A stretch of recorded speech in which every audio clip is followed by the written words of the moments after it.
Le PhD, il est très humble. Et quand il s'agit de négocier le salaire, ils sont étonnés qu'on leur propose 60K l'année. Tu te mets face à un décisionnaire, tu lui dis, waouh, 60K? Il va jamais te proposer 75 ou 80. Donc, tu pourrais l'avoir. Un médecin, lui, ira le chercher parce que il va savoir tout de suite la valeur qu'il a. Donc, il disait, le problème, c'est que maintenant, ils vont accepter du 55K. Alors qu'avant, on leur proposait 70 tout de suite. Donc, ça nous dévalorise aussi, cet aspect-là. C'est bien d'être humble, c'est dans notre culture de chercheur. Par contre, faites attention. Il y a humble et humble. Vous devez vendre votre profil. Vous devez vous mettre en valeur. Donc, si vous savez que sur ce poste, on est censé vous payer dans la moyenne 70K, ne soyez pas étonnés ou dites pas amen si on vous propose 50K en disant ah ouais, non, mais je prends. Comparé à mon salaire de chercheur, c'est 3 fois plus. Parce que derrière, les profils qui viendront après vont être pénalisés aussi en disant il y a un PhD qui a accepté 55K. Quoi payer plus les PhD. Bienvenue sur ce nouvel épisode d'Au-delà de la thèse avec Papa PhD. Aujourd'hui, j'ai le grand plaisir d'avoir encore une conversation sur un autre continent, donc au-delà de l'Atlantique, avec Assia Asrir, docteur Assia Asrir, que on se connaît sur les réseaux depuis très longtemps. Elle a un peu la même mission que je me donne avec Papa PhD depuis presque 6 ans. Docteur Assia Asrir est une scientifique. Elle est passionnée et elle est une communicante engagée. Après 10 ans de recherche académique en immuno-oncologie, aujourd'hui, elle occupe le poste de directrice Life Science au sein de Obsidia, une start-up spécialisée dans l'intelligence artificielle appliquée au traitement de l'information scientifique. En parallèle, elle met son expertise au service de la transformation des carrières scientifiques. D'abord à travers son association Résalience PhD, fondée en 2021, puis en lançant son propre cabinet de coaching où elle accompagne les PhD dans leur transition vers le secteur privé. Son approche ultra personnalisée permet aux chercheurs de valoriser leurs compétences et de réussir au-delà du monde académique au-delà du monde académique. Convaincue que l'innovation naît de la rencontre entre science, communication et technologie, elle s'attache à créer des passerelles entre ces mondes pour ouvrir de nouvelles perspectives. Bienvenue sur Au-delà de la thèse, Assia. Ça fait longtemps qu'on essaye d'avoir cette conversation et c'est aujourd'hui que ça se passe. Ça y est, c'est aujourd'hui, c'est le jour J. Je te remercie, David. Vraiment, c'est un honneur de participer à ton podcast que je vois passer souvent, qui inspire beaucoup. Donc, bravo pour tout le travail et ton engagement aussi auprès des PhD et leur intégration dans le secteur privé. Voilà, donc je suis contente. On y est, ça y est. On y est, ça y est, merci. Alors, Assia, quand on a parlé dernièrement, tu m'as mentionné quelque chose et c'est là qu'on s'est dit bon, on va se parler, on va faire un épisode parce que c'est ça, tu vas parler d'un article où il y a différentes personnes qui ont participé à cette publication-là. Tu vas parler de l'équipe et de comment tout ça s'est passé. Mais le titre est « Les relations entre les docteurs et les entreprises françaises, le cas du secteur des biotechnologies ». C'est une recherche qui porte sur l'insertion professionnelle des docteurs. L'étude a analysé le point de vue des dirigeants et des managers, donc du côté des personnes qui embauchent. Et l'article étudie les problématiques liées à l'embauche des docteurs pour mieux connaître la manière dont les entreprises perçoivent le doctorat. Ça, c'est une question très, très importante. Les problèmes de perception existent des deux côtés, des docteurs par rapport au privé et du privé par rapport aux docteurs. Donc, je suis très curieux et très content qu'on puisse parler de ça aujourd'hui. Et c'est ça, à partir de l'étude du secteur des biotechnologies en France, d'après le résumé de l'étude, il apparaît que les dirigeants et les managers sont circonspects, ont un peu un doute ou un manque d'informations et un petit froid par rapport à la valeur ajoutée qu'un PhD peut amener à leur équipe. Je suis très, très curieux, comme je disais, d'entendre ce que tu as à dire là-dessus et qu'on en parle pendant cette heure qui s'en vient parce que c'est une question qui est très importante parce que je pense que c'est là que tout se joue par rapport à l'avenir de ces PhD, des cohortes qui s'en viennent dans le tissu socio-économique. C'est comment est-ce qu'on crée un pont et une connaissance et une reconnaissance d'un côté à l'autre de cette, je je sais pas moi, de cet océan, donc le côté académie versus le côté privé. Et comme je disais, des deux côtés, il y a des zones d'ombre, des points d'ombre où autant les gens qui sortent, moi, ceux avec qui je parle, qui sortent du doctorat, souvent, ils vont même avoir des préjugés négatifs par rapport au privé, parce qu'ils viennent, ils ont été acculturés et formatés par cette culture académique qui veut que, en tout cas, qui veut, et quand je généralise, mais c'est une culture qui est là depuis longtemps, mais tout ce qui est commercial ou c'est ça qui n'est pas, qui est en dehors de la liberté académique est moins noble, il y a ça. Et de l'autre côté, ben c'est ça, c'est le privé qui, surtout quand une compagnie, un manager n'est pas habitué d'embaucher des PhD, c'est cette incompréhension de qu'est-ce que ce diplôme apporte de plus, à part quelqu'un qui veut être payé plus cher, qui potentiellement est moins sociable que la moyenne de l'équipe que j'ai déjà avec moi, etc., etc. Donc là, ça, je te dis ce que j'entends et ce que je retiens des conversations que j'ai eues. Je suis très, très curieux de ce que vous avez trouvé. Donc, parle-nous de cette publication. Comment l'idée est apparue? Dans quel contexte? Et après, parlons-en de ces résultats qui, je pense, vont aider beaucoup de gens qui vont écouter cet épisode. Merci David pour cette belle introduction, c'est vraiment très très clair. Donc du coup, pour te parler un petit peu de l'étude, c'est une étude que j'ai co-menée avec deux autres PhD, Charles Aymar est docteur en sciences de gestion et Coralie Venin est docteur en psychologie et moi docteur en immuno-oncologie. Donc déjà, c'est super d'avoir aussi cette collaboration multidisciplinaire, c'est vraiment une richesse. Parce qu'on a on a une façon aussi de percevoir chacun le doctorat. Enfin, tu le sais, en sciences humaines et sociales, en sciences dures, c'est pas la même perception, c'est pas toujours les mêmes difficultés qu'on rencontre. Donc, c'était vraiment enrichissant de croiser nos expériences sur le sujet. Et donc, voilà. On a décidé de mener cette étude parce que trop souvent, on essaie d'analyser la problématique de l'insertion des docteurs dans le privé, mais sous l'angle du PhD. Voilà, donc le PhD, il a des compétences transversales, il faut qu'il les valorise auprès du privé, il faut qu'il apprenne à les communiquer, les écoles doctorales mettent le paquet, ils font des formations, on fait plein de choses, c'est super. Par contre, qu'en est-il des dirigeants, des recruteurs qui, eux, prennent la décision finale de dire « je l'embauche ou pas ». D'accord ? Et finalement, rester à dire « je ne comprends pas pourquoi le recruteur il n'embauche pas le PhD c'est », ben, ça ne résout pas le problème. Ça résout pas. Donc, si on veut créer des ponts, il faut aussi créer des connexions. Et la connexion commence par déjà savoir communiquer ensemble et comprendre les codes des uns et des autres, traduire en fait. Parce que parfois, c'est un nuage. Le recruteur va penser comme ça, le PhD va penser comme ça, et on ne se retrouve pas en fait. On ne se retrouve pas. Donc parfois, il faut court-circuiter tout ça pour arriver à un résultat. Et donc voilà, c'est essayer de démêler tout ça et de se dire, ok, maintenant on va attaquer l'angle des recruteurs et des dirigeants, des managers, et on va voir comment ils pensent. C'est quoi leur perception du PhD? Est-ce qu'ils ont l'intention d'embaucher des PhD? Si oui, pourquoi? Sinon, qu'est-ce qui freine? Qu'est-ce qui manque? Qu'est-ce qu'il faudrait pour rassurer? C'est vraiment ça le travail de départ. Donc on a mené cette étude et on a fait le choix, de choisir les biotechnologies pour plein de raisons. C'est un secteur où, pour te donner un chiffre qui est clé, qu'on met en avant, c'est 11%. En France, 11% des chercheurs qui travaillent dans le privé ont un PhD. 11%. En majorité, en France, ce sont des ingénieurs sortis d'école qui occupent la fonction de chercheur dans le privé. Et rien que ce chiffre, il met un malaise, quoi. De te dire, on a des PhD qui sont formés à la recherche, mais où sont-ils dans la recherche dans le privé? En dehors, oui. Donc voilà, donc il y a cette problématique. Et puis le secteur des biotechnologies et des life sciences que je connais très bien, David, puisque j'accompagne et je coach depuis plusieurs années des PhD à intégrer le secteur privé. En fait, il est compliqué dans le sens où un PhD en life science qui soutient sa thèse, il a plein d'opportunités possibles.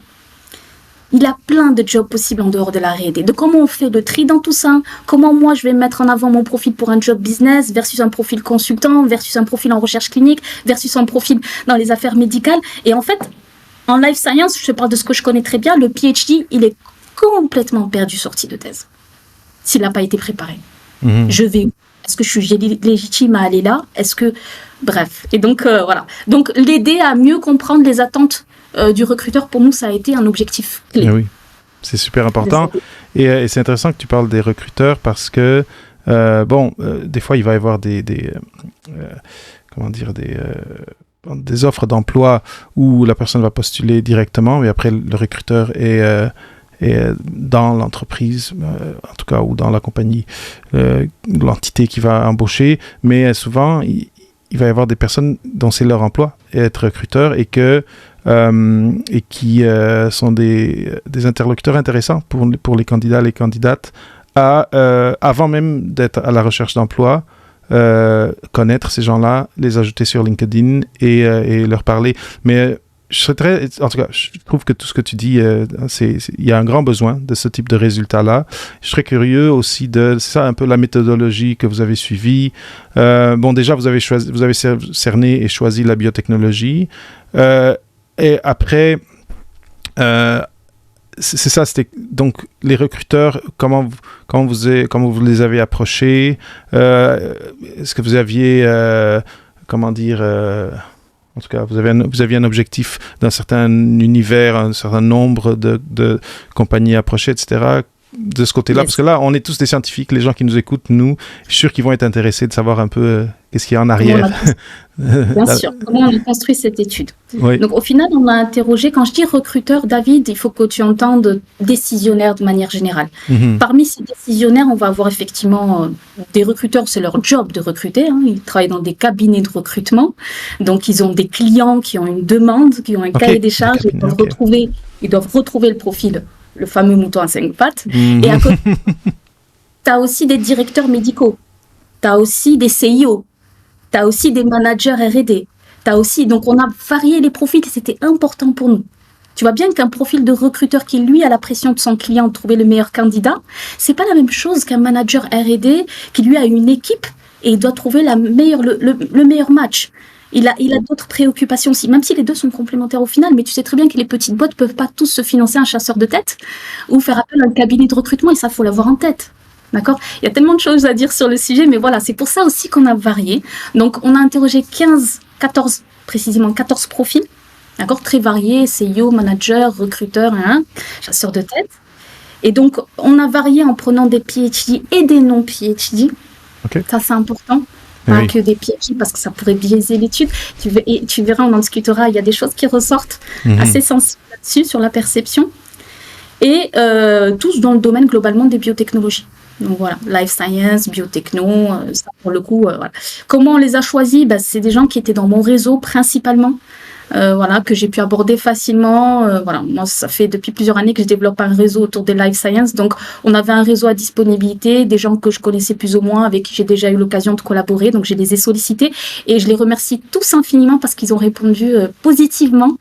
Donc, on a fait un super travail avec eux. On est très contents. Donc, c'est une étude qualitative, donc sous forme d'interview, qui a duré à peu près 1 heure, 45 minutes, 1 heure. Et donc, derrière, il y a eu un vrai travail d'interprétation, de transcription, puisque c'est qualitatif, faire ressortir vraiment des verbatims qui apportent vraiment de vraies conclusions. Merveilleux. Et donc, je pense là c'est clair, donc c'est votre méthodologie, votre objectif avec ça, aussi l'univers que vous avez choisi de personnes à interviewer. Moi je pense que c'est le moment de rentrer un peu dans le vif du sujet, qui est les résultats. Donc, est-ce que tu veux commencer par un point en particulier? Ou bien est-ce que je te pose des questions et tu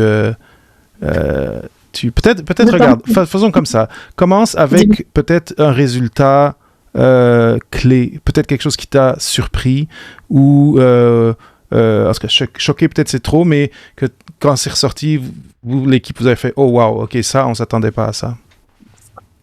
Alors, effectivement, il y a tellement de résultats qu'il faut que je fasse le tri dans ma tête. Oui, je veux qu'on passe par les plus importants, surtout pour notre auditoire. Allons-y. De ce que j'ai trouvé, alors je vais réfléchir dans ma tête. De ce que j'ai trouvé d'assez curieux, qui ressortait dans les résultats, je retrouve ma petite fiche. Voilà, alors c'est cette contradiction, et ça c'est incroyable, entre certains qui vous diront les PhD, ben, ils ont une humilité, ils sont très humbles. Et ça fait partie de notre formation David, de chercheurs. On est humble, on n'accepte rien comme acquis. On sait qu'un résultat demain, une étude peut le démonter complètement. On sait se remettre en question en permanence. Et cette culture-là fait qu'en fait, quand on se retrouve, enfin, quand les profils PhD de manière générale se retrouvent face à des recruteurs et qui doivent se vendre ou qui doivent négocier leur salaire, alors ça c'est encore pire. On ne sait plus. On est humble. Et c'était un directeur des affaires médicales qui disait, vous savez.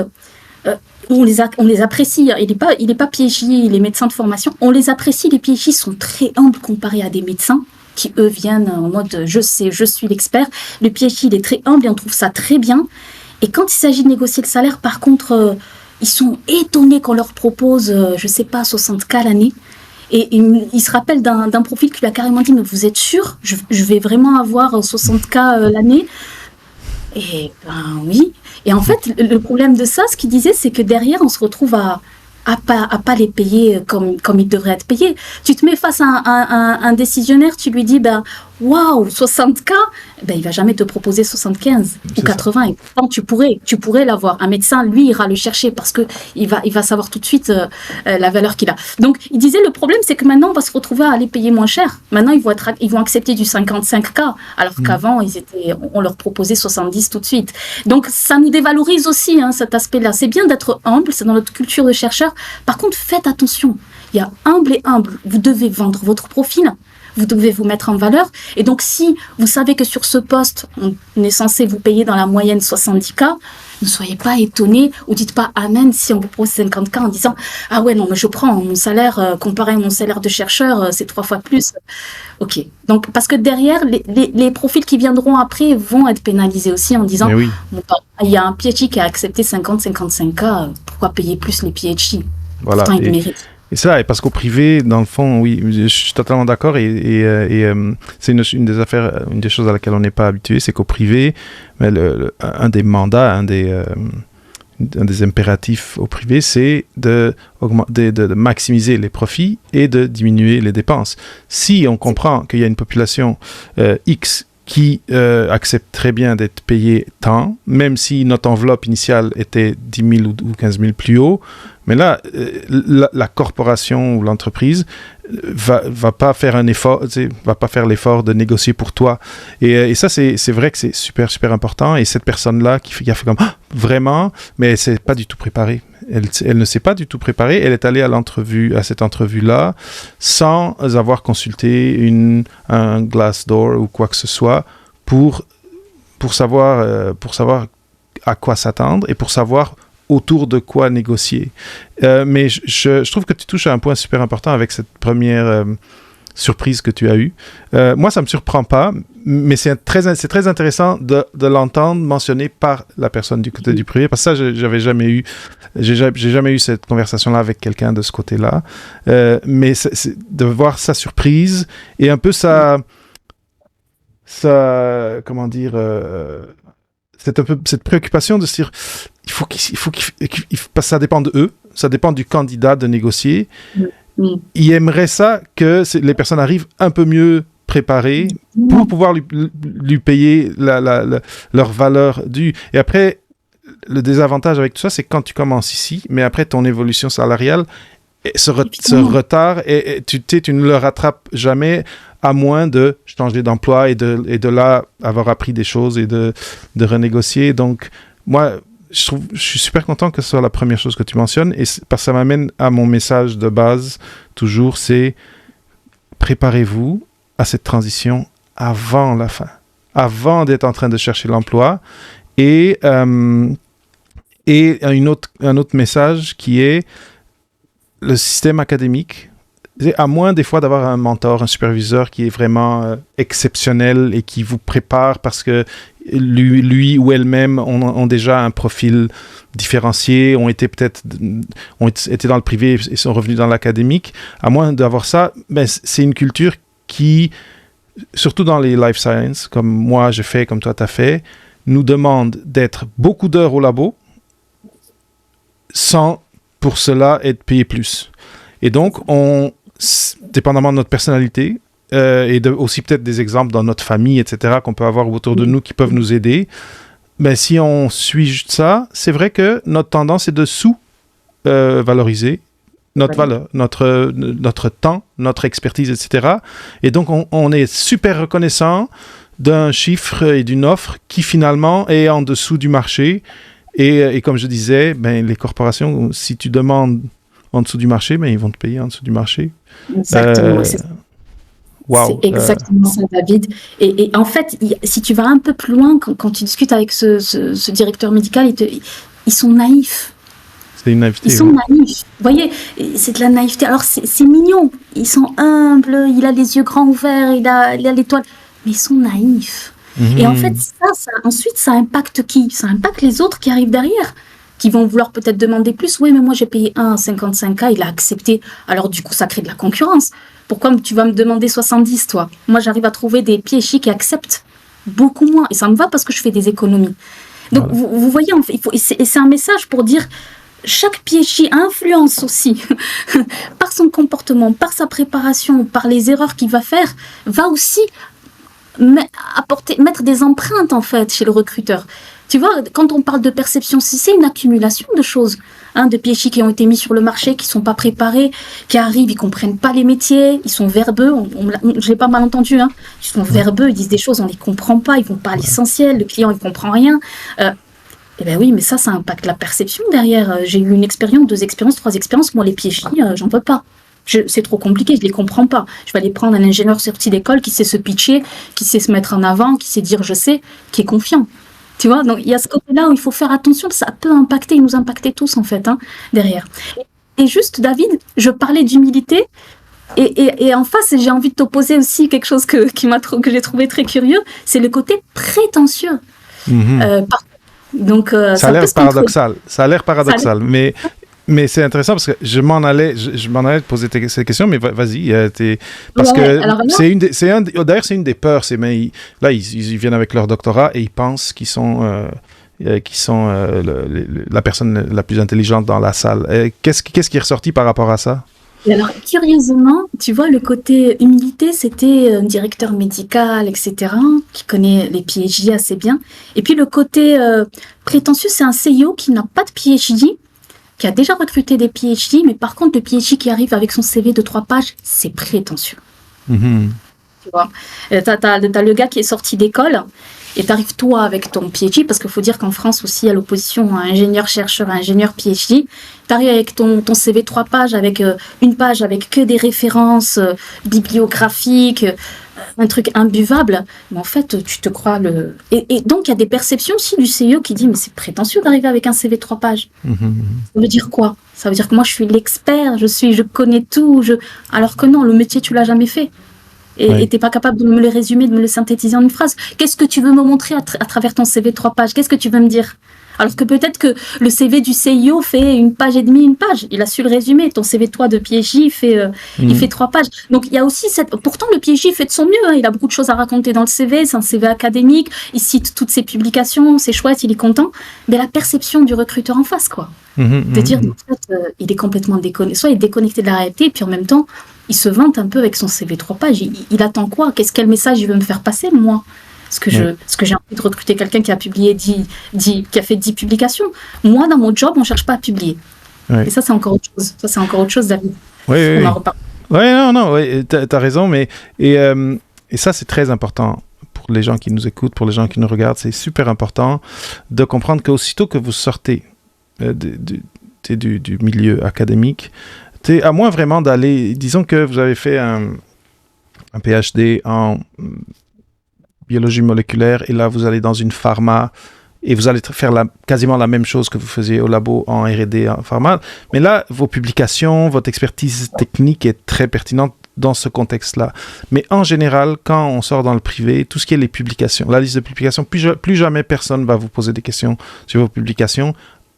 Pas besoin, peut-être, mettez-en si vous avez de l'espace au plus de pages, mettez-en 2-3 principales si vous voulez vraiment, si vous avez un deuil trop grand de ne pas les mettre, mettez-les. Mais tu touches à un point important qui est, il y a un déphasage de langage entre notre langage quand on sort de notre doctorat, qui est très, comme tu disais, verbeux. Et verbeux, c'est comment il est perçu, mais pour nous, c'est académique. On a été formaté à communiquer comme ça, à parler comme ça. C'est pas c'est pas du langage naturel quand on va chez l'épicier. C'est très particulier. Et après aussi, on a le format qu'on choisit pour notre CV. Si on ne travaille pas, on ne retravaille pas notre CV académique. Un CV académique, c'est ça va être perçu comme prétentieux. Ça va être intimidant peut-être aussi pour quelqu'un qui va être votre manager, mais n'a pas un doctorat, mais va être quand même votre manager. Et ça me ramène à l'humilité, mais pas à l'humilité exagérée et un peu naïve, mais à une nécessité d'humilité quand on sort de l'académique et on va au privé, parce que oui, on va apporter des compétences transversales, mais il y a plein de choses qu'on va devoir apprendre. Et donc, est-ce que tu as eu des conversations à propos de ça, ou tu as des réflexions à propos de ça, donc de se dire, oui, je me suis donné cœur et âme pendant toutes ces années pour ce projet doctoral, pour répondre à cette question très pointue où je suis devenu un expert dans cette question. Mais là, quand je me transplante dans le milieu privé, ou que ce soit privé ou gouvernemental, mais en dehors de l'académique, je ne suis plus cet expert-là. Je suis quelqu'un qui a une formation doctorale, mais cette expertise spécifique, comme je disais, à moins de continuer à faire ce que je faisais au labo dans le privé, elle ne compte plus. Donc, je dois être coachable d'une certaine... Je dois m'assurer d'être coachable d'une certaine façon, parce que je vais avoir une courbe d'apprentissage. Est-ce que vous avez parlé de ça? C'est hyper important ce que tu abordes. Hyper important. Moi, je connais le sujet très, très, très bien. Et donc, le PhD qui sort de thèse post-doc, et je sais pas si tu l'as vécu, mais moi, je l'ai vécu, de dire j'ai fait un bac +8 et en fait, ça doit suffire. Ouais, je veux dire, j'ai un doctorat, je veux dire, j'ai telle expertise, je sais faire ça, et au final, on se prend des portes. Parce qu'en fait, on n'a rien compris, on sait pas communiquer avec ces dirigeants-là. Ce qu'il faut que tu saches, David, vraiment, je tiens à rassurer aussi tous les gens qui nous écoutent. Le PhD, vraiment, ça représente 1% de la population. Il n'y a pas énormément de PhD. Enfin, vous êtes rares, vous êtes précieux dans la société. C'est une fierté, c'est un parcours du combattant. Personne ne remettra en question la valeur du doctorat en soi. Tout le monde n'a pas un doctorat, et quand on en a un, on doit être fier d'avoir ce doctorat. C'est pas un sujet. Ça, c'est important. Quand on parle avec des décisionnaires qui ont pas de PhD, il y a personne qui te dira « et alors, ils ont un doctorat ?» Et alors, au contraire, ils ont un doctorat, c'est appréciable, c'est respectable, c'est bravo, c'est génial. On sait la valeur du doctorat pour faire un état de l'art, pour creuser, pour sortir de la boxe, quoi, réfléchir en dehors, pour faire une analyse 360 degrés. On sait la puissance des docteurs quand on les met en situation, surtout sur des tâches où on les attend. De réflexion, de creuser des sujets pour innover, pour chercher les signaux faibles, pour faire un état de l'art, pour faire de la recherche biblio, on sait qu'ils sont doués. Et là-dessus, personne ne le remet en question. Par contre, là où il y a une crainte, et je pense qu'on peut aller là-dessus, c'est quand t'entends, et là je te parle des non-PhD, des CIO non-PhD, ça c'est curieux, ils te disent, moi ce qui m'inquiète, c'est de savoir si moi je l'embauche, est-ce que ça va lui plaire ? Est-ce que ce que je vais lui proposer, ça va lui convenir, sachant qu'il a toujours travaillé dans un laboratoire académique. Ça peut être bête comme ça, dit comme ça, David, mais dans la tête du recruteur, c'est aussi ça, c'est cette crainte de dire, moi je veux bien d'un PhD, je sais ce qu'il peut m'apporter, clairement, il n'y a aucun doute là-dessus, mais est-ce que le job que je vais lui offrir va lui plaire ? Est-ce qu'il ne va pas être tout de suite ennuyé ? Est-ce qu'il ne va pas vouloir, et ça c'est une phrase qu'on nous a dit, est-ce qu'il ne va pas vouloir revenir à ses premiers amours ? Tu vois ce que je veux dire ? Oui, c'est légitime. On n'a pas suffisamment on n'a pas en tête suffisamment quand on est face à ces gens-là. On a peur, on se dit est-ce qu'il va me prendre ? Est-ce que Mais on doit rassurer. Et ça, c'est un mot-clé. Rassurer. Parce que la personne que vous avez en face de vous, elle ne remet pas en question le fait que vous ayez un doctorat et que votre tête, votre cerveau, il est plein. C'est pas ça la question. C'est vous avez évolué dans un environnement qui est le laboratoire académique. L'environnement de l'entreprise est quand même très différent. Il a aussi ses codes, il a sa culture, il a ses process qui sont différents. c'est logique en tant que recruteur de se dire, est-ce que changer d'environnement, est-ce que ça va lui plaire? Et donc, est-ce que moi, c'est risqué pour moi de prendre quelqu'un qui n'a jamais travaillé dans cet environnement? Pour moi, c'est un risque que je prends, en vrai. Qui me rassure que ça va lui plaire puisqu'il n'a jamais travaillé dans cet environnement. Et ça, on l'a ressenti. Et c'était intéressant de les écouter là-dessus et de comprendre que on a aussi besoin nous aussi, de faire des efforts en tant que PhD, pour leur dire, ok, on va discuter ensemble en fait. Je vais t'expliquer moi comment je travaille au quotidien et comment je comprends aussi votre manière de travailler. Il faut aller plus loin, il faut apporter des billes pour rassurer le recruteur. Oui. Voilà, ça c'est super important. Oui. Et ça vient en tout cas, partager un message que je dis souvent, que je partage souvent avec les jeunes doctorants, doctorantes, qui est... tantôt, tu parlais, il y a quelques minutes, tu parlais du profil ingénieur. Ingénieur, et même, ça peut être ingénieur chercheur, mais dans la société...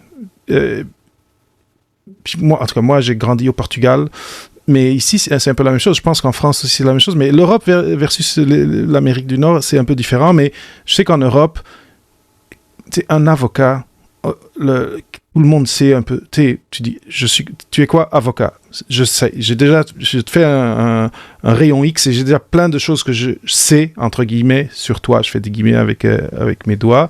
Mais il y a il y a comme une espèce d'assurance dans certains titres, comme ingénieur, comme avocat. Et docteur, c'est surtout PhD, donc docteur pas médical, pas MD comme on dit ici, ça n'apporte pas cette assurance. Donc, le message très important que tu es en train de partager ou d'amorcer avec cette conversation, ça peut paraître ingrat, mais nous, la communauté des PhD, il faut qu'on soit conscient que quand on commence, surtout quand c'est notre premier emploi, comme au tout début, ça dépend de chacun de nous de faire ce travail de préparation pour donner cette assurance. Et parce que pour eux, c'est un risque. C'est un risque d'avoir quelqu'un qui va repartir dans 6 mois, et donc il faut qu'il reparte le processus d'embauche. C'est le risque d'avoir quelqu'un qui, oui, va être employé, mais ne va pas être productif parce que comme la personne dont tu parlais disait, peut-être il ne va pas apprécier, aimer ce nouveau contexte. Et donc, les risques, c'est quelque chose qu'il faut qu'ils tiennent en compte pour prendre leurs décisions. Et bien sûr, derrière tout ça, il y a de l'argent parce qu'ils vont devoir payer cette personne ou bien repayer, redépenser ce qu'il faut pour le processus d'embauche. Et donc, oui, ça peut paraître ingrat, mais ça dépend de toi qui nous écoute, toi qui nous regarde, de te dire, bon... maintenant que je sais que de l'autre côté, il y a une angoisse par rapport à m'embaucher, il faut que je fasse un peu du chemin, un peu du travail et d'être prêt. À avoir ces conversations et à ne pas transmettre ce sentiment, ou en tout cas à être capable de mitiger ce sentiment de froid un peu et d'angoisse de l'inconnu dans le fond, de l'autre côté. Et si on peut apporter, si je peux compléter David, hein. C'est très clair, c'est très intéressant ce que tu dis. Compléter avec 2 conseils, je vais redire, mais c'est hyper important. Le premier, c'est bien se renseigner sur le métier. Ça, c'est fondamental. Et il y a eu un recruteur qui nous l'a dit. Moi, ce qui m'impressionne, c'est ceux qui parlent du métier comme s'ils l'avaient déjà fait. Qui parlent du métier, ils le connaissent. Ils ont fait leur enquête, ils se sont renseignés. Et donc, ça me rassure. Il connaît le métier, il connaît les missions, les tâches, les responsabilités, les freins. Pourquoi ? Parce qu'il a fait son enquête métier. Il a discuté avec des professionnels, il a pris des notes, il a intégré, il a bien compris les attentes, il a bien compris les difficultés du métier, les freins, Il n'y a pas mieux. Enfin, moi, pour te parler de mon expérience personnelle, David, quand j'étais à la recherche d'emploi, ça a été ça. Ça a été réseau, discuter avec les professionnels, bien comprendre, chercher à l'époque le métier de MSL. Et j'avais tellement discuté avec des MSL, que je connaissais tellement le métier, mais vraiment, sous toutes ses facettes. En plus, j'avais discuté avec des MSL de petites boîtes, de grosses boîtes, enfin bref, j'avais fait tout. Et en fait, quand j'étais face à un recruteur, quand il me demandait pour vous, c'est quoi un MSL ? Je lui sortais des expressions qu'il n'y a que les MSL qui ressortent. C'est voilà. Les yeux et les oreilles de l'entreprise sur le terrain, c'est. Et je te promets, je me souviens d'un manager, d'un directeur que j'avais en face de moi, il me dit, mais Il se tenait comme ça, il me dit, mais c'est impressionnant, on dirait que vous avez déjà fait le métier. On dirait que vous êtes sûr, on dirait que c'est ça, c'est aussi impressionné aussi par... Et en plus, on est des chercheurs, on sait chercher l'information. Il faut aussi potentialiser sur nos capacités en tant que chercheur, j'arrête pas de le dire. Suivez le protocole. Le bon protocole, c'est se renseigner sur le métier, ça c'est une chose, pour rassurer. Et deuxième, sur l'entreprise. On ne rejoint pas, toutes les entreprises n'ont pas les mêmes valeurs, n'ont pas la même façon de fonctionner, ne sont pas structurées de la même façon. Et ça, c'est clé, ne sont pas au même niveau. Il y a des petites startups, des boîtes qui font des levées de fonds, il y a des boîtes qui démarrent, il y a des boîtes qui sont déjà installées, qui ont des filiales partout. Il faut comprendre l'organe qui est l'entreprise. Et surtout, en se renseignant, en discutant avec des gens de l'entreprise, justement, ce que je recommande de faire en amont de l'entretien, on comprend aussi comment ils sont structurés, qui est le manager, comment ils fonctionnent en équipe, etc. Et se renseigner sur la société en elle-même, société.com, aller voir où ça en est, s'ils ont fait des levées de fonds, ils ont lancé de nouveaux produits, de nouvelles technologies, quels sont leurs enjeux. Quels sont leurs enjeux de demain et venir soit se positionner sur ces enjeux-là. J'ai vu votre dernière actualité, j'ai vu que vous avez fait ci, on s'intéresse à l'entreprise parce que nous, on a quelque chose à lui apporter. Et c'est là, pour moi, quand on parle de rassurer, pour moi, c'est la meilleure façon de rassurer que de dire, en fait, j'ai compris ce que vous attendez de moi, voilà ce que moi je peux vous apporter et en plus, je connais vos enjeux. Je sais qu'en ce moment, vous faites ça, et moi, je suis prêt à y contribuer. Comment ? Voilà comment je vais y contribuer. Faites-moi confiance, on va le faire. Oui, ça va. Oui. Tu vois ce que je veux dire ? Je vois totalement ce que tu veux dire et ça a beaucoup de sens. Maintenant, ça m'amène à reparler de quelque chose qui, je pense, est clé parce que, encore une fois, surtout quand on parle, le travail que vous avez fait, c'était côté biotech. Donc, moi, c'est cette réalité du doctorat que je connais, d'être au laboratoire, d'avoir des modèles animaux qui demandent beaucoup de temps et de week-ends et de fériés, en tout cas, tout ça, etc. Je vais peut-être commencer par te donner le mauvais exemple et après essayer de voir si avec toi on chemine vers ce serait quoi la situation idéale. Parce que tout ce que tu as dit, il faut que les gens prennent en note. C'est très, très, très important. Mais souvent, ce que je vois, c'est des jeunes gens qui ne se préparent pas pendant qu'ils font leur recherche doctorale et qui obtiennent leur diplôme et après, ils lancent des CV partout. Tu peux pas faire ça si tu as envoyé 100 CV à 100 offres d'emploi. Tu peux pas faire cette préparation dont tu viens de parler. Et pourtant, comme tu le dis aussi, nous, on est des chercheurs, on est capable de faire ce travail-là, mais après, on a deux bras, deux mains, en tout cas, on est des êtres humains qui sont pas encore cybernétiques, et donc, il y a un besoin d'être ciblé. Quand on part et qu'on décide, OK, là, je vais commencer à postuler, il y a un besoin d'être ciblé. Alors, comment est-ce qu'on trouve cet équilibre de... laisse-moi, en fait, c'est pas vraiment l'équilibre, le terme que je cherche, mais c'est quoi les meilleures pratiques de ton point de vue pour quelqu'un qui disons, il lui manque peut-être 2 ans pour terminer leur doctorat? Comment est-ce qu'on se prépare à connaître, par exemple, c'est quoi être un MSL? Et peut-être qu'on va faire ce travail-là pour comprendre que finalement, je ne veux pas être MSL. Ça, c'est un résultat très possible. Mais ça serait quoi, de ton point de vue, par rapport aux études que tu as faites, par rapport à tous les gens que tu as aidés, c'est quoi la temporalité? Et c'est quoi la différence entre ce travail-là avant d'avoir ton diplôme et après le moment où, bon, là, j'ai mon diplôme et je vais commencer à postuler? Parce que je pense qu'il faut être stratégique, il faut être ciblé et je pense que ça prend un peu de travail avant et un travail différencié après. Je te rejoins complètement, hein, David. Je pense que la tendance, c'est de dire commencer le plus tôt possible.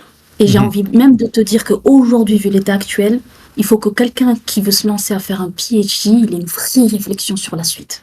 Qu'est-ce que je fais après mon PhD? Alors, c'est vrai, hein, à l'époque, je sais pas toi, mais moi, je fais un PhD, postdoc, recherche. Aujourd'hui, il y a quand même suffisamment de contenu, hein, podcasts, chaînes YouTube, d'organismes de formation, suffisamment de contenu quand même pour savoir que les PhD aujourd'hui, pour la majorité, si n'est plus de 90%, finissent dans le secteur privé. C'est-à-dire qu'on peut pas dire, ça serait, j'accepterais pas que quelqu'un en thèse, début de thèse, me dise mais je suis pas au courant. Alors là, c'est une fermeture d'esprit. Là, ça devient de plus en plus compliqué. À notre époque, il y avait pas tout ça. Aujourd'hui, c'est quand même assez. Les sujets sont traités, retraités. Il y a plein de matériel, il y a plein de ressources. Donc là, pour le coup, on doit plus y aller naïvement. Donc, je vais faire une thèse. Ok, je sais que dans la thèse, j'ai tant de chances de pouvoir finir dans le secteur privé. Qu'est-ce que j'ai envie ? Est-ce que je prépare la suite ? Et il faut le faire maintenant en me disant, bon, vu quand même que j'ai beaucoup plus de chances de finir dans le secteur privé, il faut que je commence à me préparer. Et commencer à se préparer, David, c'est déjà commencer à utiliser toutes ces ressources et le contenu qui existe, que ce soit podcast, que ce soit chaîne YouTube, et puis commencer à discuter avec les gens. Parce que vu qu'il y a de plus en plus de gens qui rejoignent le privé, ça veut dire que le postdoc qui est dans ton laboratoire, peut-être dans 2 ans, il sera en pharma ou en biotech ou sera consultant. Donc, je garde contact avec ce postdoc et je sais que je pourrais lui demander ce qu'il en est. C'est discuter avec une amie qui maintenant travaille au sein d'une boîte de consulting. Le commercial qui vient vendre ses produits, il a peut-être un PhD, ils en ont pas mal. Tu sais, les ingénieurs technico-commerciaux, comment vous avez fait ? Est-ce qu'on peut discuter ? C'est juste avoir cette curiosité qui va déborder. Juste, il y a une curiosité débordante, mais dans votre intérêt, de dire je prépare la suite thèse, ensuite postdoc, quoi. Et ça, c'est essentiel. Je développe le réseau le plus tôt possible. Je me renseigne sur les différents métiers. C'est sûr, David, tu vas pas tout de suite savoir le métier qui t'intéresse. Mais par contre, se dire, je suis ouverte et je regarde un peu toutes les opportunités possibles, j'écoute les témoignages, je discute avec les gens que je croise qui travaillent dans le privé, qui ont un PhD, je vais me connecter sur LinkedIn, je vais discuter avec les gens, je vais. Effectivement, il faut le faire. Il y a même maintenant des tables rondes, il y a des événements, il y a le forum biotechno, il y a PhD Talent, il y a la BG, Vraiment, c'est pas ce qui manque en termes de ressources. Donc, j'ai envie de dire juste, c'est bien le labo, mais j'arrête pas de le dire, ne restez pas qu'au labo, sortez du labo, allez dans les événements, allez dans les after-work, allez dans les tables rondes, assistez à des séminaires, écoutez des podcasts, allez voir tout le contenu qui existe sur la pré-thèse. Et je pense que toi, t'en es un bon exemple, David, t'as du très très bon contenu sur le sujet. Voilà, soyez curieux. Et évidemment, la thèse, ça peut durer 4 ans, ça peut durer 3 ans, en tout cas en France. T'as le temps quand même de mûrir ta réflexion, si tu commences en début de thèse. Temps, laisse le temps. Et pour répondre à ta question, quelle est la différence si je démarre en thèse ma réflexion justement versus si j'attends que d'être au chômage, on n'est plus dans le même état d'esprit. Moi, quand je reçois des gens qui sont au chômage, ils ont le stress. Ils ont déjà commencé à postuler, ils se sont rendus compte, mon Dieu, qu'il y avait un truc qui bloquait, qu'ils n'avaient pas de retour, qu'ils n'avaient pas d'entretien. Ils sont complètement perdus, ils comprennent rien les fiches de poste. Ils comprennent rien. Ils n'ont pas de réseau. Ils n'arrivent pas à exploiter parce qu'ils n'ont pas développé leur réseau, donc ils n'ont pas de réseau. Enfin, tu es dans une situation d'anxiété, de stress, un mindset qui est miné, qui est fragilisé. Moi, je reçois des gens 1 an, 6 mois après de recherche d'emploi qui sont limite en dépression, burn-out, qui me disent « Massia, je suis complètement perdue. Récemment, j'avais discuté avec une postdoc qui avait fait sa thèse en France, elle est partie en Australie, maintenant elle est en Belgique, elle a fait 2 postdocs. J'ai discuté avec elle, elle me dit, Massia, en fait, je sais même pas qui voudrait de mon profil dans le privé. Waouh! Mais qui voudrait de moi, en fait? On en arrive à des discours comme ça fait mal, David. Ah oui. Voilà, ça, c'est le risque d'attendre, de finir son 2e postdoc et se dire, maintenant, qu'est-ce que je fais? Oui. Ça, c'est risqué. C'est tragique. Oui, mais c'est tragique ce que tu partages et ça vient rejoindre une autre narrative tragique. C'est les gens, et j'ai parlé avec des gens comme ça et je pensais que c'était quelque chose qui se passait il y a 10 ans, mais non, ça se passe aujourd'hui encore. Des gens qui enlèvent le doctorat de leur CV à un moment donné parce qu'ils pensent que c'est ça l'entrave à leur succès à trouver du travail. Et ça c'est tragique. C'est tout aussi tragique que ce que tu viens de dire, juste de douter de sa valeur dans le tissu socio-économique, dans la société. C'est injuste et tragique. Maintenant, juste en restant encore 2-3 secondes sur cette thématique, c'est très fréquent et très probable et aussi très logique d'une certaine façon que quelqu'un nous dise « Ok, mais Assia, tu es en train de me dire de commencer à regarder ailleurs, mais là, si je commence à mettre des ressources à ouvrir mon radar et éparpiller mes ressources, mais je perds mon focus sur ma thèse et c'est peut-être ça qui va m'empêcher d'avoir mon succès académique et éventuellement d'être prof à l'université. C'est un discours qui vient culturellement d'en arrière, mais qu'on peut entendre. Est-ce que tu as déjà entendu ça et comment est-ce qu'on répond à ça? Parce que c'est important de démystifier ça et de se dire que le meilleur candidat académique, c'est quelqu'un qui est disons, monochrome ou c'est juste ça qu'il fait dans la vie. Est-ce que tu as une réflexion par rapport à ça? Honnêtement, David, je vais te dire, la crainte, elle n'est pas que sur le PhD, et je pense que la première crainte, ça va être sur le directeur de recherche, quoi. Donc moi, quand je discute avec des directeurs de recherche qui disent non, mais si attention là, si je commence à dire à mes doctorants d'aller se renseigner sur la pré-thèse, ou si je commence à les accompagner justement, ou leur donner des contacts dans le privé, ben, tu comprends bien que le doctorant, il va plus être focus. Moi, je veux qu'il fasse une thèse. Moi, je veux qu'il bosse dur. Un doctorant, ça doit bosser le week-end. Un doctorant. Donc, tu vois, quand tu es encadré par ce type de profil-là, comment toi, tu peux te faire un raisonnement qui est correct? T'as ton directeur qui te dit, non, ce week-end, il faut que tu viennes. Ah non, la manip, c'est pas grave. Finis tard, c'est pas grave. Ah non, tu commences à 6h du matin demain. Ah non, je veux pas comprendre. Ah non. Et donc, il est étouffé, le doctorant. Donc, comment tu veux que dans son mindset, il se dise, je peux penser à moi? Je vais aussi penser à mon avenir, à mon intérêt. T'auras beau lui dire dans cet état-là, réveille-toi, parce que là, 3 ans plus tard, tu risques d'être en difficulté si tu te prépares pas maintenant. Mais tu comprends bien que j'étouffe. J'ai même pas, j'ai pas de temps. Moi, j'ai même pas de vie sociale. Tu me demandes pas le droit. J'ai pas le droit, on me permet pas, on me dit que de toute façon la voie ça doit être la recherche et j'ose même pas parler à mon directeur du fait que j'aimerais peut-être rejoindre le privé. Il y en a même, David, je me rappelle d'une PhD qui m'a dit mais Assia, j'en ai parlé à mon directeur, il m'a ghosté. Wow. Ils m'ont tous ghosté dans l'équipe, c'est dur. Ils m'ont tous ghosté. Du jour où j'en ai parlé, j'ai senti un changement, un virage. Personne ne faisait plus attention à moi, j'étais lâchée en autonomie. Ben oui, ça c'est des choses qui existent aussi, David. C'est la crainte de se dire, ok, si je donne mon intention de vouloir quitter le privé, ben, comment on va l'interpréter en fait? Comment moi, tu vois? Et donc il y a un vrai enjeu aussi de discuter avec ces directeurs de recherche, avec tout cet écosystème de la recherche, les encadrants, les directeurs, les chercheurs, de leur dire mais c'est dans l'intérêt de tout le monde en fait d'accompagner vos doctorants qui réussissent. Vos doctorants, c'est aussi du réseau demain. S'ils vont dans le privé, c'est du réseau pour vous demain. Ça peut être de futures collaborations, ça peut être des alumni, et ça peut être des modèles pour les futures générations. Et puis, essayer de leur expliquer, de les rassurer. On parlait de rassurer tout à l'heure les recruteurs du privé. Je pense qu'il faut rassurer aussi les directeurs de recherche en leur disant, c'est pas parce que ton doctorant il va de temps en temps aller écouter un podcast ou assister à un after-work ou un séminaire, qu'il sera plus focus dans sa thèse. Et bien au contraire, j'ai envie de dire qu'on s'intéresse aussi à son futur, à son avenir. C'est aussi considérer que ce docteur, demain, il va aussi faire une carrière, qu'elle soit dans le public ou dans le privé, et qu'il a aussi besoin de toi, son encadrant, son mentor. Il a aussi besoin de toi. Tu vois ce que je veux dire? Et donc, moi, un doctorant qui fait sa réflexion, qui mûrit de petit à petit, qui se dit, OK, premier cap, je dois décrocher ce diplôme, ça c'est clair, donc je vais faire ce qu'il faut. Mais à côté de là, le fait de dire, je bosse pour moi, pour mon avenir, pour essayer de réfléchir à quelle carrière je peux faire dans le privé si je souhaite aller dans le privé, c'est apaisant quelque part, c'est de dire, je me prépare. Oui. J'anticipe. Oui. Une bonne nouvelle que j'ai eue dans une conversation, en fait, une conversation que j'ai eue hier avec quelqu'un qui a fini son doctorat il n'y a pas longtemps, c'est que, du moins ici au Canada, les choses changent et les professeurs, et c'était quelqu'un en SHS, mais pour leur demande de financement, il y a maintenant des clauses, ou en tout cas, il y a une importance qui est mise dans le succès professionnel, académique ou pas, des étudiants du professeur. Donc, et je te dis ça, c'était en conversation hier avec le maintenant PhD.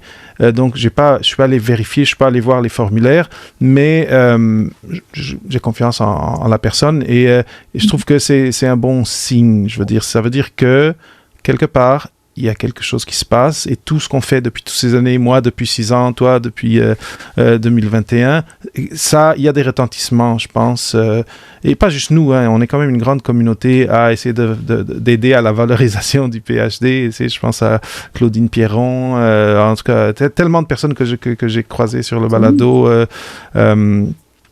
Claudine Pierron de l'APEC. Juste pour rebondir, oui, vas-y. Un témoignage d'un recruteur, ça me fait penser à un témoignage d'un recruteur qui disait, voilà, moi, c'était une recruteuse qui recrutait justement des MSL dans les affaires médicales.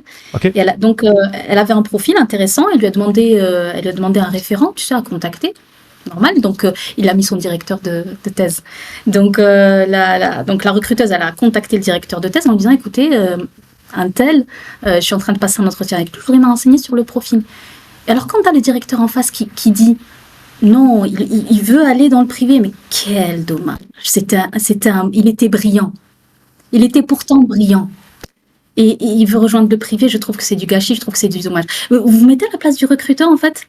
Tu vois le discours, David? Qu'est-ce qu'on doit... Et alors, la recruteuse, elle était complètement... Elle me dit, mais je comprends pas. Si c'est dommage, dans ce cas-là, tu vois, c'est là où je te dis la communication entre les deux mondes, quoi. Dans ce cas-là, si c'est dommage, donnez-lui des financements, donnez-lui un job, donnez-lui... Au contraire, au lieu de dire, c'est génial, il va pouvoir peut-être décrocher un job dans le privé, en plus, pas n'importe quel job, il est en train de dire, c'est dommage. C'était un brillant, hein. Il était brillant pourtant. Vous voyez, donc il y a aussi une manière de communiquer aussi où les directeurs à un moment donné, il faut qu'ils comprennent qu'il y a une façon aussi de communiquer avec des recruteurs en face qui eux sont là justement pour se renseigner sur un profil et pas là pour recueillir des choses qui en fait dévalorisent encore plus. Ça obscurise encore ces laboratoires de recherche qui en fait sont déconnectés de la réalité du monde privé. Voilà, c'était juste un petit témoignage que je voulais te partager. Non, mais c'est vraiment, ça illustre très bien une certaine culture qui existe encore, et comme on disait, c'est pas tous les superviseurs de thèse qui sont comme ça, mais c'est pas tous les encadrants qui sont comme ça, mais il y en a, et il y en a, et je pense que c'est la personne avec qui je parlais hier, elle m'a dit mon encadrant, c'est un jeune chercheur, et donc il est clairement, c'est une nouvelle génération, donc peut-être aussi qu'il y a quelque chose de générationnel là-dedans. Mais cette histoire de ces dommages, moi, ça fait écho en moi, et parce que, en tout cas, c'est quelque chose que j'ai connu à mon passage par là. Et c'est triste parce que, après, ce que ça laisse à la personne. Parce que là, on parle du recruteur, la recruteuse. C'est OK, c'était juste étrange comme conversation, un peu décevant, parce que là, elle peut pas avoir les informations qu'elle a. Mais quelque part, ce que ça fait, c'est que ça envoie au candidat, à la candidate, un message, et là, par l'intermédiaire du recruteur, un message qu'il y a quelqu'un sur ce monde, quelqu'un qui était... t'es ton supérieur pendant longtemps, peut-être la personne que tu admirais scientifiquement, mais qui est déçue de toi et qui dans le fond est en train de te dire c'est un échec. J'ai échoué à former ce jeune chercheur, cette jeune chercheuse, et donc dépendamment de combien tu es solide dans ta façon de voir les choses, ça peut te heurter et ça peut faire que toi, tu vas te sentir en échec par rapport à ça. Et ça, je trouve ça triste aussi. Et c'est une des choses que je veux enrayer depuis toutes ces années à faire le podcast, c'est sortir de l'académique et aller à l'extérieur, que ce soit gouvernemental, que ce soit privé. Ce n'est pas un échec. Vous pouvez contribuer de façon majeure à la société de différentes façons, en dehors des murs de l'université. Ne vous laissez pas convaincre autrement. C'est quasiment... moi, je dirais que l'impression que j'ai, c'est que la personne qui dit ça, c'est comme si, en disant ça, elle se réconforte d'avoir, elle, fait le même choix de rester dans l'académique. Parce que là, elle met la personne qui décide de partir et qui était brillant, elle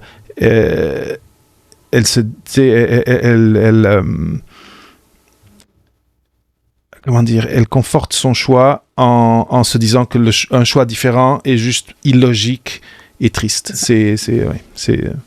Et David, tu le sais très bien. Il n'y a pas plus pire pour un recruteur de sentir que la personne, elle a juste vu de la lumière, ou juste parce qu'elle n'a pas réussi dans l'académique, et que par défaut, elle vient... Enfin, ça, c'était un des recruteurs qui était justement CEO d'une boîte de consulting. Il me disait, moi, je le sens, tu vois. Moi, il n'y a pas plus pire. Alors, il n'y a pas de PhD. Il me dit, il n'y a pas plus pire que de sentir que les gens, je les embauche, en fait, parce que...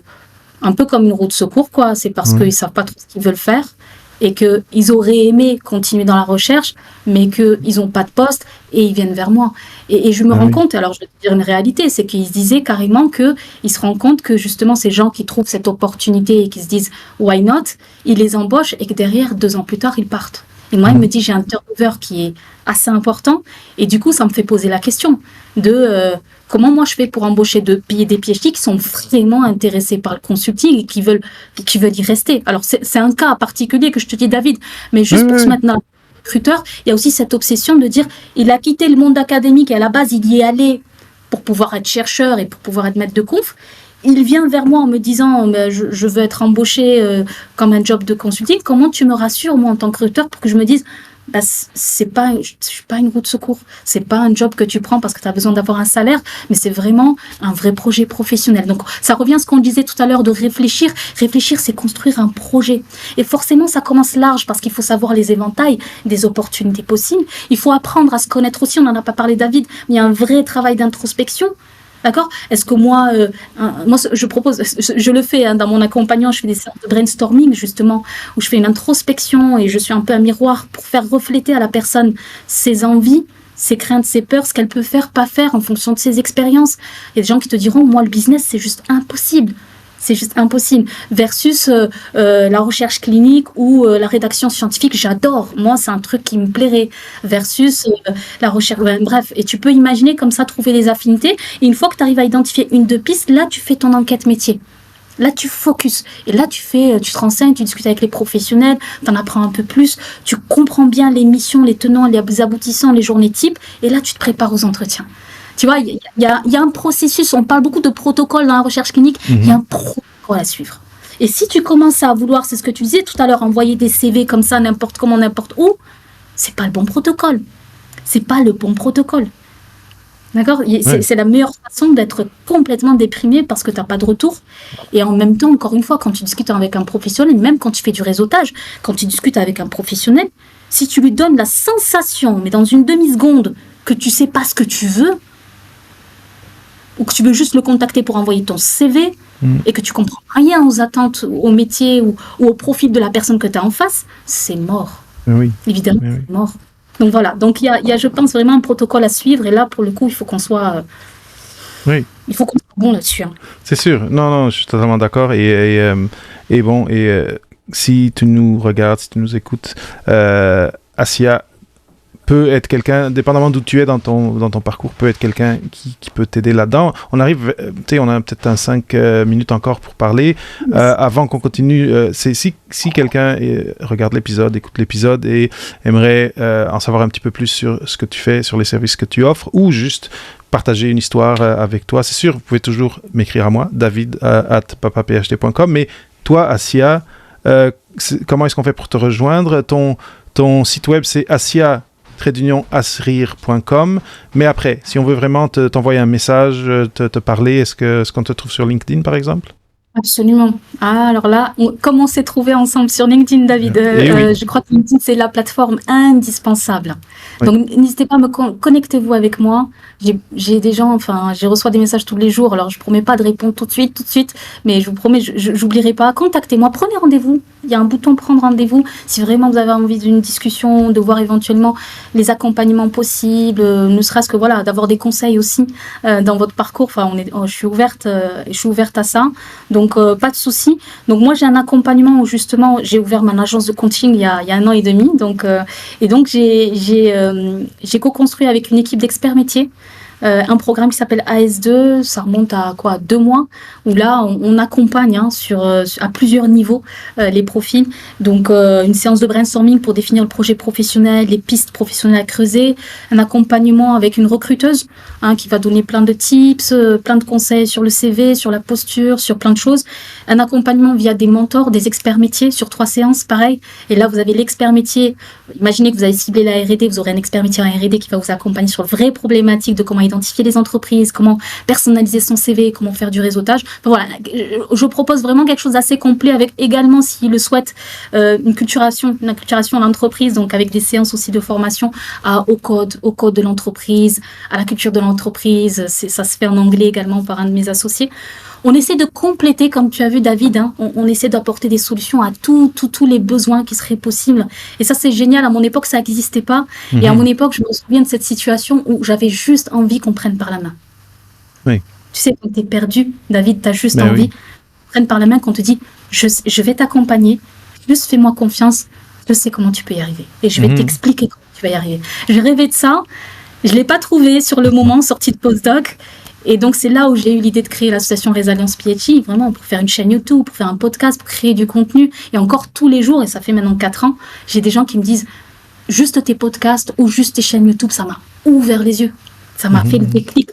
Et ça, c'est génial par rapport à ce contenu qui continue à vivre, qui a pas de date de péremption. C'est génial. Et puis, voilà, on crée tous, on essaye tous, et toi aussi, David, de continuer à apporter de la valeur et de continuer à accompagner ces très beaux profils à faire de belles carrières privées parce qu'ils méritent. C'est sûr. Donc, Assia, asrir.com, je vous trouverai tout cela, tout ce que Assia offre là. Aussi, je mettrai les liens dans les notes d'épisode. Maintenant, Assia, en fait, il y a une question de mindset de laquelle j'aimerais parler, qui est en lien avec ce que tu viens de dire. Parce que pour faire affaire, disons, avec toi, il faut payer. Parce que tu travailles. Et donc, quand on travaille, théoriquement, même si on est un peu trop humble parce qu'on vient de sortir de l'académie, mais se faire payer, ça fait partie de la vie. Et un des obstacles qui revient souvent, surtout dans des conversations entre des personnes comme toi et moi avec d'autres personnes qui on veut coacher, on veut aider les jeunes PhD à s'intégrer au tissu socio-économique en dehors de l'université, c'est ce mindset des jeunes chercheurs, chercheuses de... comment dire, en anglais c'est scarcity, mais en tout cas, l'argent c'est une denrée limitée et on sait qu'elle l'est d'une certaine façon, mais comme on est très autodidacte et on est entraîné à l'être pendant un doctorat, souvent il y a une résistance à se dire je vais dépenser des sous à m'améliorer comme candidat à l'emploi. Donc, je vais pas avoir tendance à aller investir des sous sur ma formation ou ma préparation. Est-ce que c'est des discussions que tu as eues? Est-ce qu'il y a quelque chose que tu peux dire, tu peux partager aux personnes qui nous écoutent pour les faire penser un petit peu plus ou d'une façon différente par rapport à ça? Et parce que je sais par exemple qu'un recruteur, une recruteuse, un chasseur de tête par exemple, je sais que eux comment ça marche, c'est souvent ils vont aider la personne à avoir un emploi et disons leur premier salaire ou il y a un pourcentage qui revient si la personne est à cet emploi. Après il y a un pourcentage qui revient au chasseur de tête. Et là mais l'avantage c'est que c'est un peu conditionnel à réussir l'emploi et aussi c'est tu fais pas cet investissement d'emblée. En tout cas, j'aimerais changer des fois le mindset de ces jeunes-là par rapport à un petit peu investir en eux. Ouais, vas-y, je te laisse parler. J'essaie de formuler ça d'une façon différente, mais je te laisse parler. Non, c'est très intéressant. Vraiment, je te remercie de me poser cette question. Je ne m'y attendais pas, David, mais c'est une question fondamentale. Vraiment fondamentale. Moi, j'ai envie de poser la question à tous les gens qui nous écoutent. Qu'avez-vous investi sur la science, en recherche? Vous avez investi beaucoup, beaucoup, beaucoup de votre temps. beaucoup, beaucoup, beaucoup de votre énergie. Parfois même au détriment de votre santé. Parfois même au détriment des gens qui vous entourent. De la sociabilité, de tout ça, de vous. Carrément. Ok ? Pour la science, pour la recherche. D'accord ? Et pour, in fine, si tu réfléchis et tu vas au bout du raisonnement, bon, avoir un diplôme et peut-être une publication que vous lirez, voilà, qui servira peut-être plus pour la suite. Mm-hmm. Maintenant, si on vous pose la question, si on vous dit maintenant il faut investir sur vous, sur votre avenir, sur votre carrière, sur votre futur job. Futur job, c'est quoi ? C'est un job avec quoi tu vas travailler, 5 jours sur 7, tu vas être investi, tu vas peut-être passer plus de temps dans ton job qu'avec ta famille, qu'avec ton entourage, on le sait. Et ton job, c'est ton salaire, c'est ton revenu, c'est peut-être demain ton confort, c'est peut-être demain tes projets, c'est peut-être demain, ça conditionnera tes investissements de demain, etc., etc. En fait, quand on voit l'enjeu, David, quand on voit ce qu'on a donné à la science et à la recherche, qui est précieux, tu peux même pas l'estimer en termes d'argent, tellement c'est inestimable. Et qu'on dit à un PhD, en fait, tu viens de finir ta thèse, et tu as un enjeu, c'est de trouver le job, un job pour démarrer une carrière dans le privé, ça c'est clé en fait. Où est-ce qu'il faudrait investir le plus ? C'est dans ta carrière, dans soi, dans ton avenir, dans ce qui va conditionner demain ton confort, de fonder une famille, de payer, de s'acheter une maison, de pouvoir s'offrir les choses qu'on veut. C'est ça en fait qu'il faut évaluer en fait. Et donc se dire que je vais investir, je vais mettre un petit peu de côté, peut-être durant ma thèse ou durant mon postdoc, mettre un petit peu de côté, avoir ce raisonnement de dire je mets un peu de côté, pour que demain je puisse me permettre un coaching, une masterclass, un accompagnement de qualité, parce qu'il en existe, c'est une chance, il en existe des accompagnements de qualité. Pourquoi ? Pour me donner les chances de décrocher le job de mes rêves. Est-ce que ça vaut le coup ou pas ? Quand on y réfléchit, évidemment. Donc il faut changer ce mindset. Pourquoi je dis ça, David ? C'est parce que nous on le constate tous les jours sur le terrain. Il y a des gens, ils veulent pas investir. Du coup, ils se retrouvent à envoyer des CV, à bricoler, à essayer d'avoir des petites formations à droite à gauche, un peu trop généralistes. On comprend pas leur profil. France Travail aujourd'hui, personne te comprend et ça, c'est compliqué. Et en fait, ils se retrouvent 6 mois après, 1 an après, 1 an et demi après, à venir nous voir dans un état où ils ont fragilisé leur santé, où ils ont une perte de confiance en eux, le mindset, je t'en parle même pas. Et nous, on a l'impression de devoir faire ce travail psychologique d'accompagnement pour les remettre déjà à un niveau où ils vont pouvoir être connectés et investis dans la recherche d'emploi. C'est encore plus dur parce que vous perdez du temps, vous minez votre santé, votre mindset, et à la fin, c'est avec le psy, c'est avec d'autres accompagnements où là, vous n'aurez plus le choix. Oui. Vous n'aurez plus le choix à ce moment-là. Vous n'avez plus le choix. Il faut passer par la case déjà, retrouver la forme physique, mentale. Donc ne faites pas cette erreur. Si vous identifiez des profils, des professionnels, des coachs qui peuvent vous accompagner, et en plus qui ont fait leurs preuves, puisque allez voir les recommandations sur LinkedIn, je veux dire, et vous voyez que les gens sont contents, rassurez-vous si vous avez besoin d'être rassuré. Allez regarder les feedbacks, allez questionner les gens qui ont été accompagnés par tel coach, tel programme. Et quand vous serez rassuré, la meilleure chose que vous ferez pour vous-même, et je dirais pour vous-même cette fois, c'est d'investir. Investissez sur vous-même. Vraiment, c'est clé, c'est une question fondamentale et je te remercie David de la poser.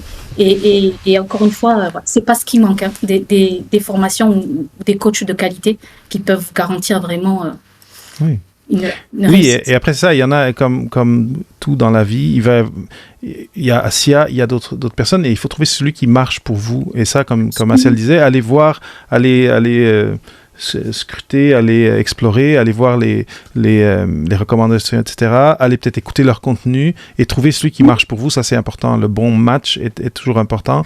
Mais merci, Assia, d'avoir partagé ça parce que c'est vraiment important. C'est vraiment difficile. C'est comme une espèce de je veux dire tabou, mais c'est pas vraiment tabou le terme, mais c'est comme une idée préconçue difficile à briser. Et c'est ça, tu l'as dit d'une façon différente, on a un peu en sortant du doctorat, on a un peu cette tendance à se dire je suis MacGyver. Peut-être je me date avec la référence. MacGyver, c'était une série où lui, avec deux, trois petits bricoles, un trombone et 2 chewing-gums, il faisait exploser une porte, là, quelque chose comme ça.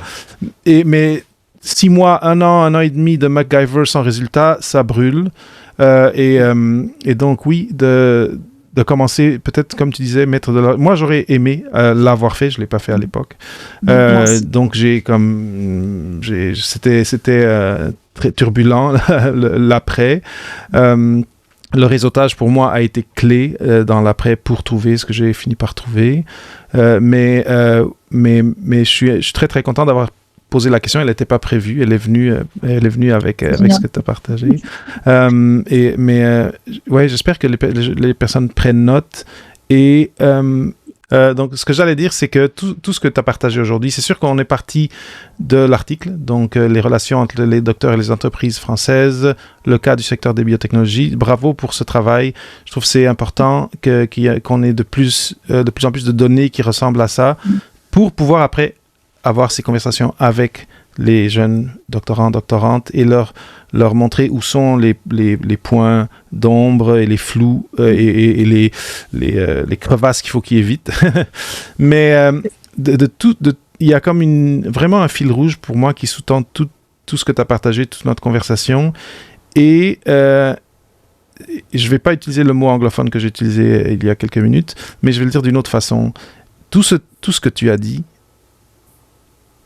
en lien avec une chose que tu as mentionnée et dont on a parlé, c'est important à la fin, quand on reçoit notre diplôme, d'être conscient et de faire un travail, des fois émotionnel, mais intérieur, de valorisation de ce qu'on a fait. Il ne faut jamais perdre de vue la valeur de cet exercice qu'on a fait pendant 3, 4, 5, 6 ans, dépendamment d'où on est, mais probablement le projet le plus long, le plus ardu qu'on a eu de toute notre vie intellectuelle, etc. Et donc, de se dire, bon, maintenant j'ai mon diplôme, je ne sais pas où est ma place dans le socio-économique, je vais envoyer 100 CV, c'est de se dévaloriser. D'arriver mal préparé à une entrevue et d'accepter 55 000 quand le barème que vous ne connaissez pas est 75 000, c'est de se dévaloriser. Et de ne pas investir en soi et d'après retarder de 6 mois, 1 an, 2 ans le début de sa carrière, c'est de se dévaloriser. Et donc, pour moi, le thème de cette conversation, même si on a commencé d'un autre point de vue, mais la thématique qui reste avec moi et que je pense à chaque mot que tu disais, elle était là, c'est il faut que nous, personnellement, qui avons un doctorat, mais après aussi comme communauté, on soit capable de, ensemble, garantir ou en tout cas s'assurer que la valeur du doctorat est là pour les autres, les interlocuteurs, pour les employeurs, pour les recruteurs, mais aussi que la valeur plus élargie que l'académique seulement soit là aussi pour nos superviseurs, pour les personnes qui encadrent des jeunes doctorants. Et ce qui me fait parler de ça, c'est parce que tu as donné 2-3 exemples que je considère tragiques de perte totale de cette valeur, de quasiment une perte d'identité et de personnes qui finalement sont dans une situation où elles se disent j'ai perdu ces années-là de ma vie, je l'enlève même de mon CV et là je continue à faire d'autres choses et je trouve ça très très très très triste. Donc ça a l'air un peu triste comme finale d'entrevue, mais je pense pas que c'est triste. Donc là, basé sur ça, sur ce fil rouge, j'aimerais que toi maintenant, tu nous apportes, j'aime beaucoup ton énergie, je trouve que tu apportes toujours une belle énergie, une belle couleur à tes propos. Donc, basé sur cette réflexion-là, qui m'est venue en parlant encore une fois avec toi, ce serait quoi un dernier mot d'encouragement, un dernier mot d'inspiration pour ceux qui nous écoutent et qui sont ou qui viennent de terminer et peut-être ils ne sont pas préparés, okay? Ou bien qui sont encore en train de terminer, qui là, ils ont quelques mois pour commencer à faire ce travail. Ce serait quoi ton mot de la fin, disons, pour... mon conseil. Ton conseil pour qu'ils puissent avoir la meilleure expérience possible dans cette transition. Tu sais, David, c'est un sujet qui est très passionnant. Moi, quand j'en parle avec les tripes. Je pense que vraiment, c'est ça, parce qu'on l'a vécu. Et ce que je veux dire par là, c'est qu'il y a des chasseurs de tête il faut pas attendre qu'ils viennent vous chasser. Il faut que vous alliez chasser les opportunités. Il faut être des chasseurs. Ça, c'est important ce que je dis. Si le PhD était un produit que vous deviez vendre, imagine un commercial qui doit vendre un produit. Si le commercial n'est pas convaincu de la valeur de ce produit, il ne le vendra jamais. S'il n'est pas convaincu que ce produit peut apporter de la valeur à son client, il ne le vendra jamais. Ça rejoint ce que tu dis, David. Ça rejoint ce que tu dis. Donc, soyez proactifs. Ça veut dire quoi être proactif? Comment je fais pour chasser une opportunité? Je développe mon réseau. Je vais aller voir, parce que tu le sais, les opportunités sont cachées. Elles sont cachées. Et je termine avec un dernier témoignage d'un recruteur qui nous disait, c'est un PhD. Il a intégré une boîte, une biotech, et en fait, il est devenu manager, il a grimpé les échelons. Et au moment où il cherchait un profil, il m'a dit, mais je me suis rendu compte qu'en fait, on va pas faire appel à un recruteur, on est une petite boîte, on va pas faire appel à un chasseur de tête, on va faire appel à notre réseau. On va regarder dans notre réseau proche si on ne connaît pas quelqu'un ou si quelqu'un ne nous est pas recommandé. Et au moment où la fiche de poste apparaît dans les job boards, c'est déjà trop tard. Et il me dit, ça me choque, moi en tant que PhD, je me dis, il y aurait tellement de profils qui pourraient être bons, mais en fait, la réalité du terrain fait que on est rassuré par quelqu'un qui est dans le réseau, qui va venir peut-être avec du culot dire, coucou, je suis là, est-ce qu'on peut discuter? Moi, voilà ce que je peux vous apporter. Je sais que vous avez tel besoin, je sais que j'ai le produit.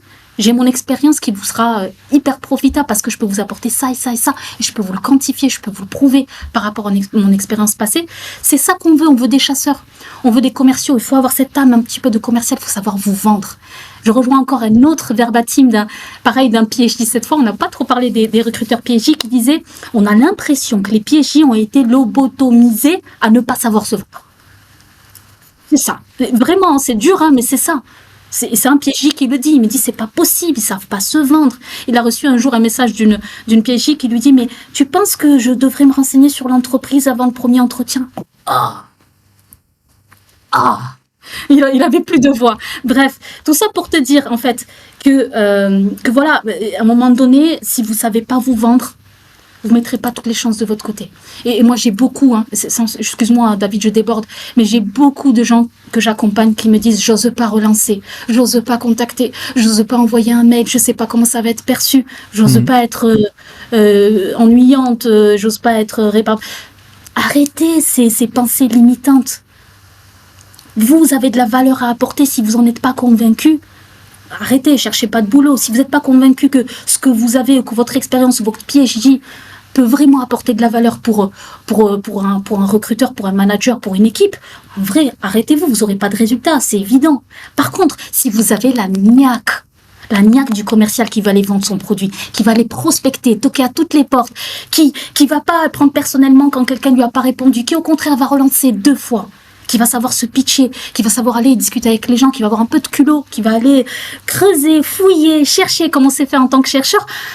En vrai, c'est cette personne-là qui aura l'avantage par rapport à vous. N'oubliez pas que vous êtes en concurrence avec plein de profils. Tout ce que j'ai envie de dire, il faut avoir cette âme-là, il faut la développer, cette âme de vendeur, de commercial. Quand tu disais au début, David, oui, les chercheurs, ils aiment pas trop le côté business.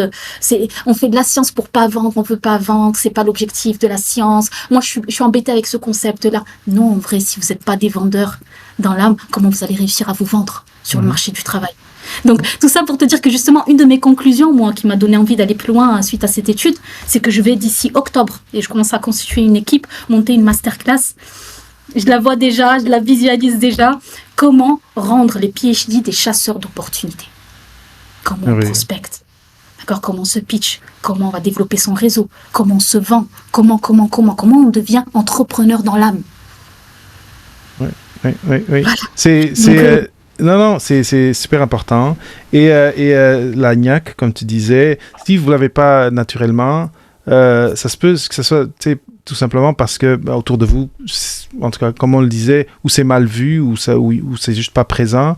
Parlez avec des gens qui l'ont, parlez avec des gens qui sont sortis, qui sont dans le privé, et demandez-leur qu'est-ce qui vaut mon doctorat. Et là, eux, ils vont vous dire leur expérience, et là, vous allez être capable de faire les liens et de vous dire, finalement, je peux repenser mon histoire et oui, ça a de la valeur, oui, ça, je peux être fier de ça, etc. Donc, ayez des conversations. Ça va pas tout être dans votre tête, tout seul, dans le noir, et qu'il va avoir ce déclic. Il faut parler avec des gens, il faut croiser des personnes et il faut leur poser des questions pour après vous créer votre propre vocabulaire et votre propre narrative autour de ça. Et David, pour avoir accompagné des dizaines de profils, je vois la transformation du mindset. On peut être quelqu'un un peu d'introverti, un peu timide, mais la force de l'accompagnement, c'est que vous êtes avec des personnes qui vont vous pousser, qui vont vous faire sortir de la zone de confort, qui vont vous obliger parfois à vous faire violence. Et on le fait parfois, on est obligé sur des profils vraiment introvertis. Mais je t'assure, David, que quand il commence à s'ouvrir au monde, qu'il commence à réseauter, qu'il commence à échanger avec des professionnels, qu'il commence à décrocher des entretiens, le mindset se transforme. Qui qu'on soit au départ, hein. On a beau être timide, machin, le mindset se transforme. Et pour ça, on a besoin parfois d'être poussé, accompagné par les bonnes personnes. Voilà, exactement, par les bonnes personnes. Merveilleux. Assia, c'était une super belle conversation. Oui, on a dépassé un petit peu, mais c'est pas grave. C'est des beaux conseils pour ceux qui nous écoutent, ceux qui nous regardent. Merci énormément d'avoir consacré cette heure à être avec moi. Comme on disait, ça faisait longtemps qu'on voulait faire un épisode.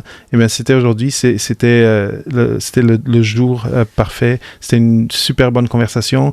J'espère que si vous avez écouté, vous avez pris des notes. Sinon, retournez en arrière, re-regardez, réécoutez. Il y a plein de conseils très importants dans cette conversation. Donc, merci énormément. Beaucoup de succès pour tous tes projets. Et c'est ça, on se recroise sur LinkedIn, c'est sûr. C'est sûr, David. Et encore merci pour l'invitation. J'ai pris beaucoup de plaisir. Et l'échange était vraiment génial. C'était super. Merveilleux. Merci beaucoup. Merci, David.